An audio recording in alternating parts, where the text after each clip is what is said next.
হাতে মাখা এই আচারটা আপনার এর আগে খাওয়া হয়নি, কিন্তু আমার রেসিপিটি দেখার পর আপনি যদি এই আচারটি তৈরি করে থাকেন তাহলে বুঝতে পারবেন যে আচারটা খেতে কতটা মজার আর তৈরি করা খুবই সহজ।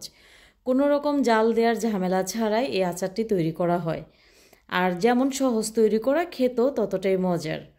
প্রথমে এখানে বড় সাইজে 2টি আম নিয়েছি, আর আমগুলো খুব ভালো করে ধুয়ে নিয়েছি।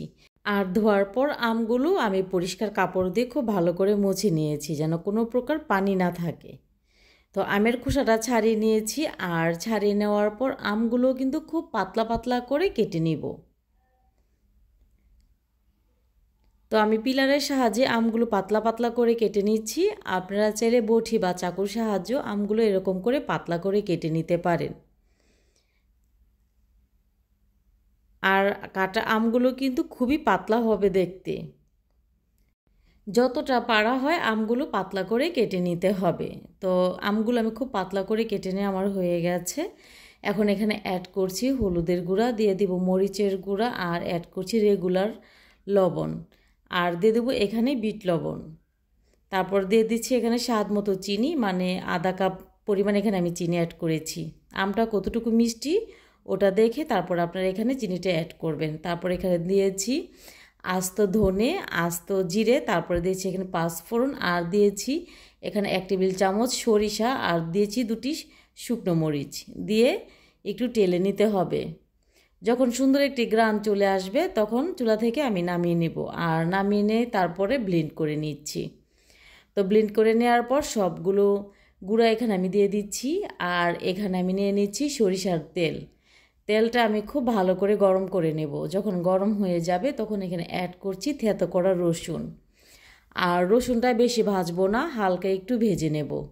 তো এরকম যখন ভালো করে তেলটা গরম হয়ে রসুনগুলো এরকম পর্যায়ে থাকবে ভাজাটা, তো ওই পর্যায়ে আমি চুলার আঁচটা অফ করে দিয়েছি। এখন আমি সম্পূর্ণ চুলার আঁচটা অফ করে দিয়েছি। দেওয়ার পর রেস্টে রেখে দিয়েছিলাম 1 মিনিটের মতো। তারপরে এখানে দিয়ে দিচ্ছি থেঁতো করা রসুন ভাজাটা। তারপর দিয়ে সবগুলো উপকরণ খুব ভালো করে মাখিয়ে নিতে হবে। রেসিপি ভালো লাগলে শেয়ার করার অনুরোধ রইল। আর খুব ভালো করে মাখিয়ে নিয়েছিলাম। ভালো করে মাখিয়ে নেওয়ার পর এখানে চিনি এবং লবণটা খুব ভালো করে মিশিয়ে নিয়েছি। আর নেওয়ার পর এখন টেস্ট করে দেখছি যে লবণ এবং চিনিটা ঠিক আছে কি না। আমার কাছে মনে হয়েছে পারফেক্ট, তাই আমার আর প্রয়োজন নেই লবণ এবং চিনিটা ব্যবহার করার। আপনারা আপনাদের পছন্দ মতো চিনি এবং লবণটা অ্যাড করে নেবেন। তারপর একটি বয়ামে আচারগুলো আমি ঢেলে নিচ্ছি। এমন মজার মজার রেসিপি পেতে আমার চ্যানেলটি সাবস্ক্রাইব করুন। আর আপনি যদি আমার ফেসবুক পেজ অথবা টিকটক আইডি থেকে দেখে থাকেন তাহলে ফলো করে নিতে পারেন। আর এখানে বয়ামে তেলটা যখন সম্পূর্ণ ঠান্ডা হয়ে গেছে তখন ঢেলে নিচ্ছি। আর তেলটা ঢেলে নেওয়ার পর আপনাদেরকে তেলটা এমনভাবে রাখতে হবে যেন আচারটা নিচে থাকে আর তেলটা উপরে ভেসে থাকে।